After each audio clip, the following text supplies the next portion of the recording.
So RMMM is mainly stands for the risk mitigation, monitoring, and the management. So there are three issues in the particular strategy of the handling the risks. First thing is the risk avoidance. Second one is the risk monitoring, and third one is the risk management. Okay. So risk mitigation.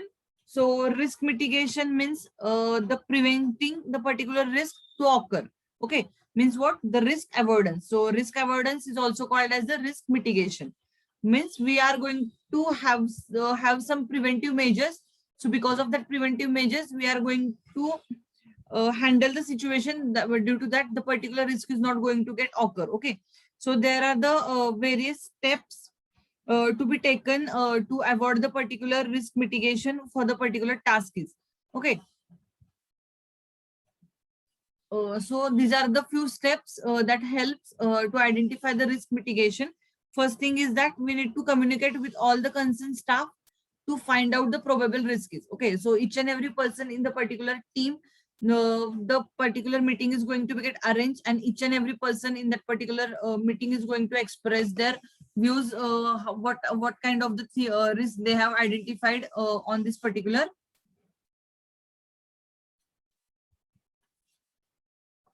project is. Second thing is that to find out and to eliminate all those causes that create the risk before the project start. Okay, so while they are going to perform the project planning, at that particular project planning, they need to identify which requirement is the most important one, and according to that requirement, they have to identify which is the most sensitive area of that particular requirement. Due to this, if this particular requirement is not going to get implemented in the proper way, and if they are going to face any kind of the problem with that particular system, so they need to identify the probable risk. Okay, so for that they need to create the identify all the causes that is going to create the risk in the particular project is going to start with.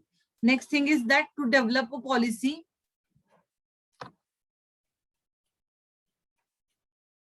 Next thing is that to develop a policy in the organization which will help to continue the project even after some staff is going to leave the particular organization. Okay, so this problem we have already seen at the type of the software risk is. Okay, so if the organization which is going to be get work on the team, so all the people in the team, the particular organization has to create the policies.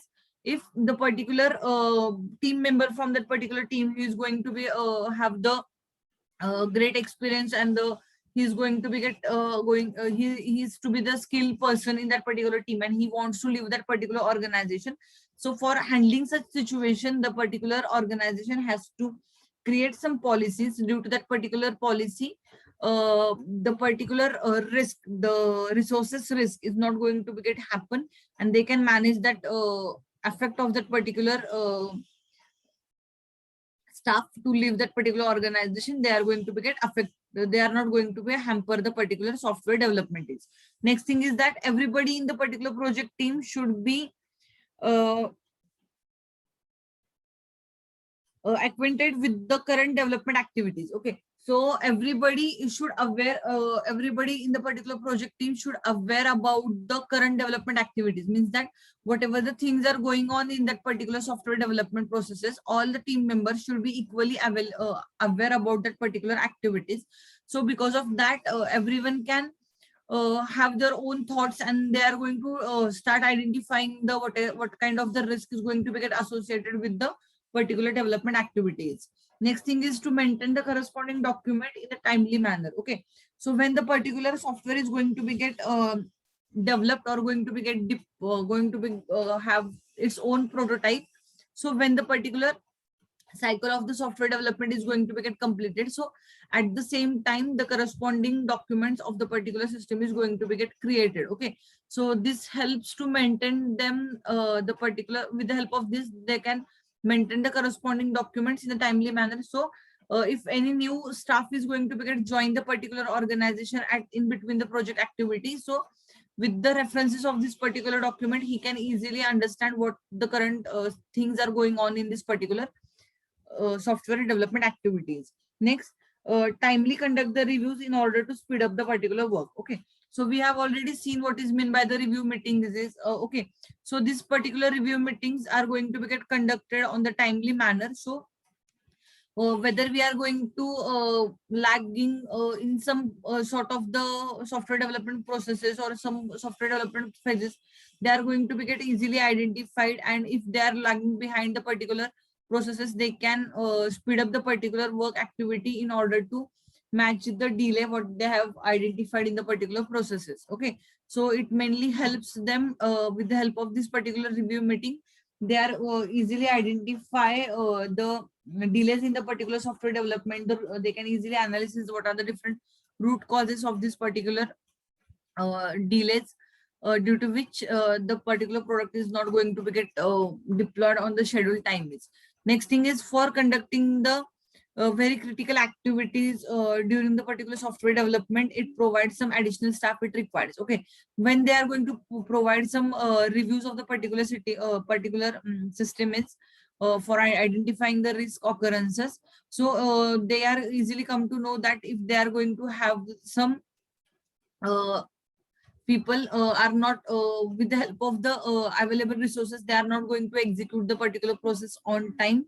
So there may be the chances they can have the additional staff hiring is there. So with the help of the additional staff hiring, they can achieve the lagging task which is going to be get left by the team members. So they can easily speed up these particular activities. So okay, so these are the steps to identifying the risk occurrences, the risk avoidances and the risk or the risk mitigation is. Okay, so to achieve this, the particular team has to adopt the proactive approach for the risk avoidance.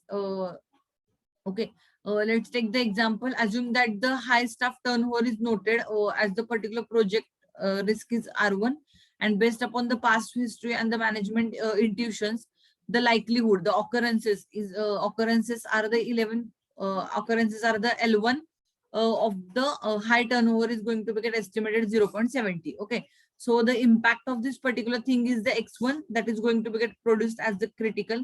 So the high turnover will be going to have the critical impact on the particular software cost of the particular schedule is. Okay, so to avoid to have the avoidance of this particular risk, we should always have to develop a strategy for reducing the turnover of the particular system is. Okay, so this is the one example for the risk mitigation. Risk mitigation, it is also called as the risk avoidance. Okay, next we are going to see the risk monitoring. So risk monitoring, after we are going to perform the risk avoidance or the risk mitigation, the risk monitoring activity is going to be come into the picture. Okay, so the particular project manager monitors the factors that provides an indication of whether the particular risk is becoming more or less likely. Okay, so take an example. In case of the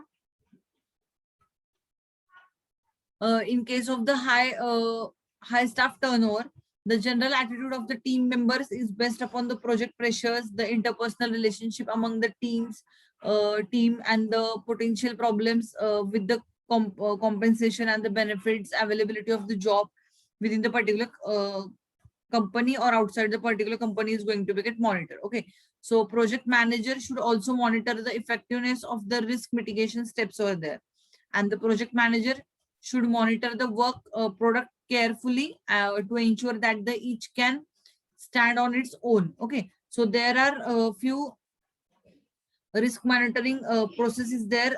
So following of these particular things are going to be get monitored by the project manager. So first thing is that they need to monitor the approach or the behavior of the team members as the pressure of the particular project varies. Okay, so each and every team member is going to has to be the serious about the activities that are going on for the software development processes. So with the help of this particular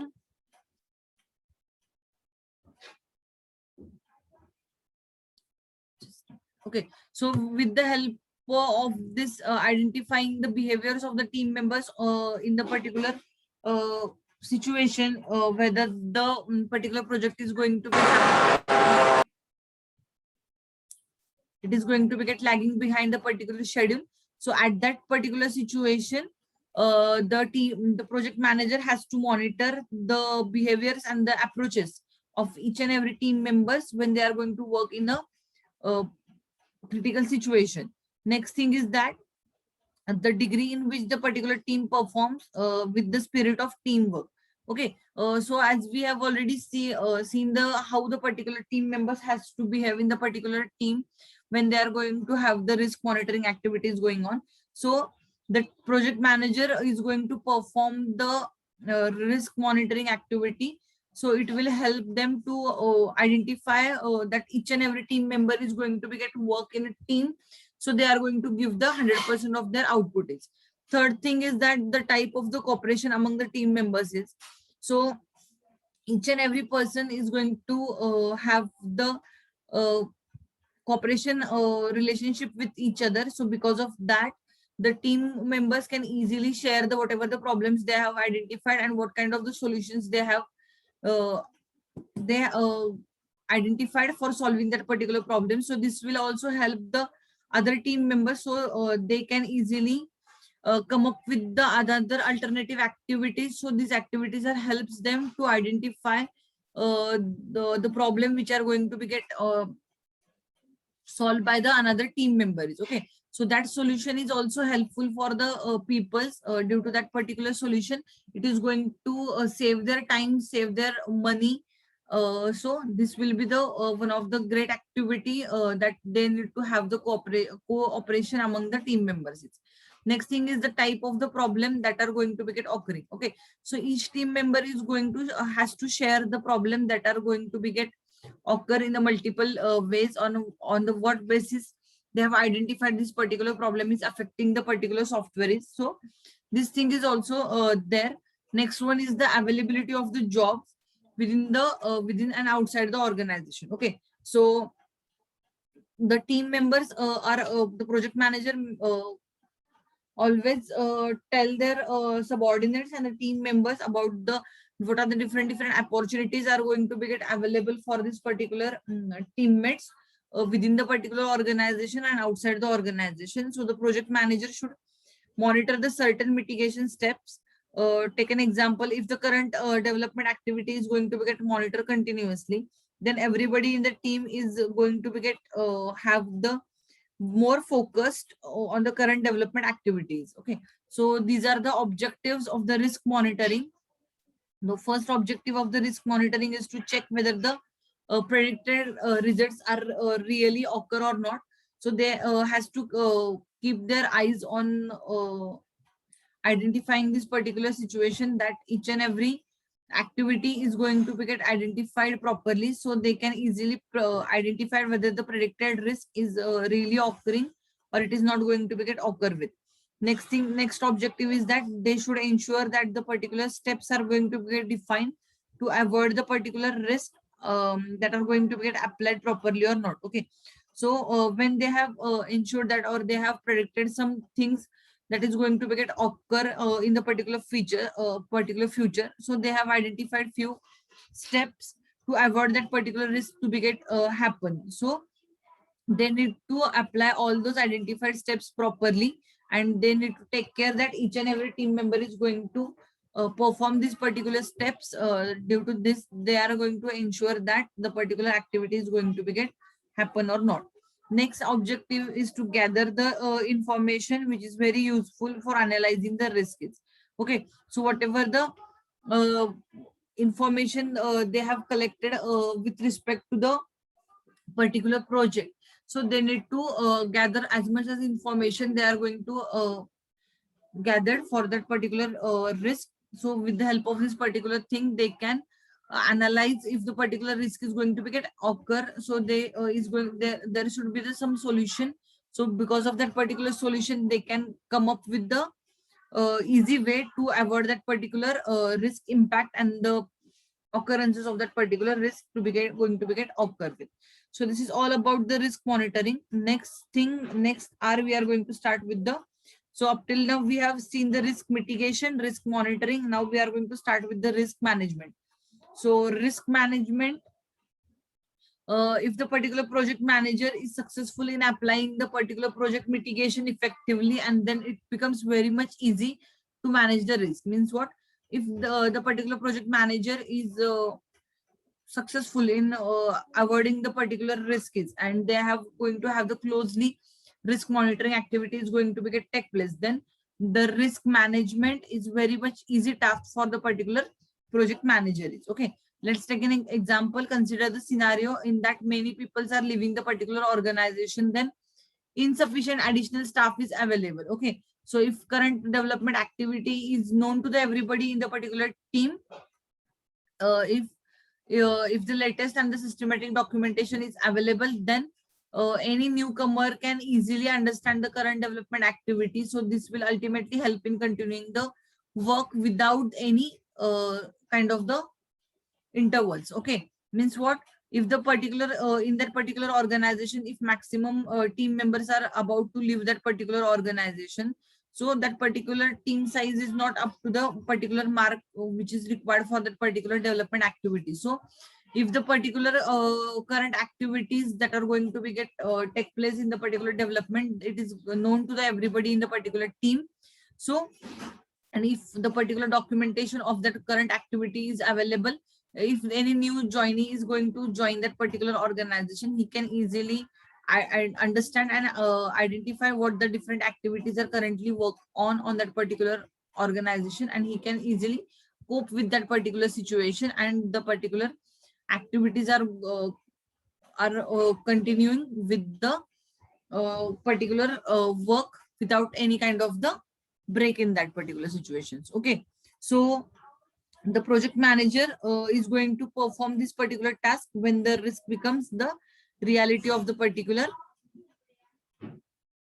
project is. Okay, so the project manager is successful in applying the particular project mitigation effectively, and then it becomes very easy to manage the risk is.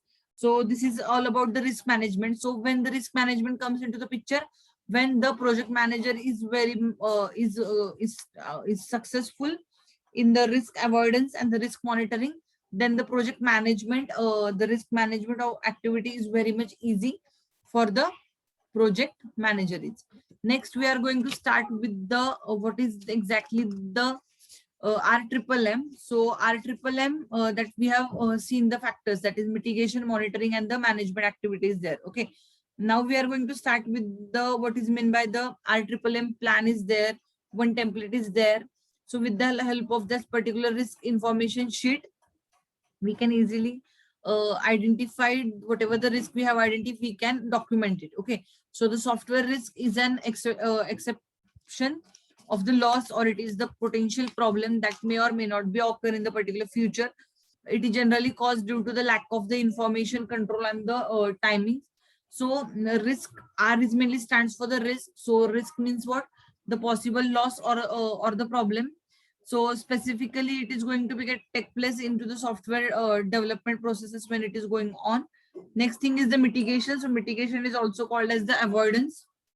So avoidance, for this particular avoidance, the efforts or the processes to overcome the particular risk or to reduce the impact of the particular things, all these things are going to be get captured in the risk mitigation. Next thing is the risk monitoring. So risk monitoring is mainly used to check or to ensure that the effective execution or to have the observations, whatever the predictable steps we have identified to avoid that particular problem, to hamper the particular system in the very effective way. So they just going to keep the eyes on whether we have they are going to, a particular team is going to perform all the activities that we have identified to avoid the particular risks. Next thing is the management. So the management is mainly going to deal with the risk, and they are going to keep moving the forward. So they helps to perform the different activities that mainly helps to have the risk management in process. Okay, so next is the risk management plan is there. So next is the RMMM plan is there. So RMMM plan, it is a document in which the all the risk analysis activities are going to be get described. Okay, so this particular plan may be the part of the software development plan, or it may be the tech going to have the some different parts of the particular form. First thing is it is the separate document, and it is going or also called as the risk information sheet. So two words are there with the help of this particular plan is going to be called. First one is the IMMM plan, or it is also called as the risk information sheet. Okay, so once the particular IMMM has been documented, the particular project is going to get begin, and the risk mitigation and monitoring these activities are going to be get started. Okay, so sometimes project manager include this particular document as the part of the overall project plan, and sometimes the specific IMMM plan is not created, so that each risk is going to be get described individually using the risk information sheet is there. Okay, so the IMMM form is going to have different functionality. First thing is that they need to assess whether the predictable risk do occur or not. Okay, so they need to keep accessing that whether the particular thing what they have identified, whether this thing is going to be get happen, or whether that particular thing is not take place yet. So they have to keep monitoring these activities properly. Next thing that they should ensure that the risk um, aversion steps are identified for the particular risk that is going to be get being used, that is going to be get applied. So whatever the precautionary steps, the predictable steps they have identified that will help them to identify the particular risk is, so they need to apply those particular risks properly. Next thing is to collect the information that can be used for the future risk analysis. Okay, so whatever the risk they have identified, or whatever the solutions they are providing to avoid the occurrences of the particular risk, they have to keep all those things into the documented format, so that particular document they can use for their future references when some same kind of the thing is going to be get happen with the another project. So they can there could be the available with the kind of the solution. So this will help them to have this particular future risk analysis. Okay, so the findings from this particular IMMM plan may tell the project manager the certain things that the risk is why the particular risk is going to be get caused, and what is the problem is there with the particular project is. Okay, so with the help of this particular IMMM plan, the project manager is going to have the all the identified things. So they will help them to identify what kind of the activities are going on in the particular project, and what is the risk associated with that particular activities. So on your screen now, you are going to see the typical template for the IMMM plan. So it is also called as the risk information sheet. So first thing is the for this in this particular thing, first one is the risk ID. So risk ID is going to be get called as the or it is going to be get defined with the unique number. So every risk is whatever the risk they have identified, all our risks are going to be get numbered with the unique ID. Next thing is the date. So date is going to represent the date at which the particular risk is going to be get identified. Next one is the probability. Probability means what? The risk probability. So whatever the risk is identified, so what is the probability of that particular risk is. Okay. Next one is the impact. So due to this particular risk, how badly the system is going to be get affected. Okay. So here we the particular team has to mention the impact, whether the particular impact is low, medium, or it is the high impact. Next thing is the description of the particular risk. In the description, they need to identify, they need to mention all the detailed information, the description of the risk identified, what kind of the risk is going to be get identified, how it is affecting the particular functionalities, all kind of things they need to write it down in the description table.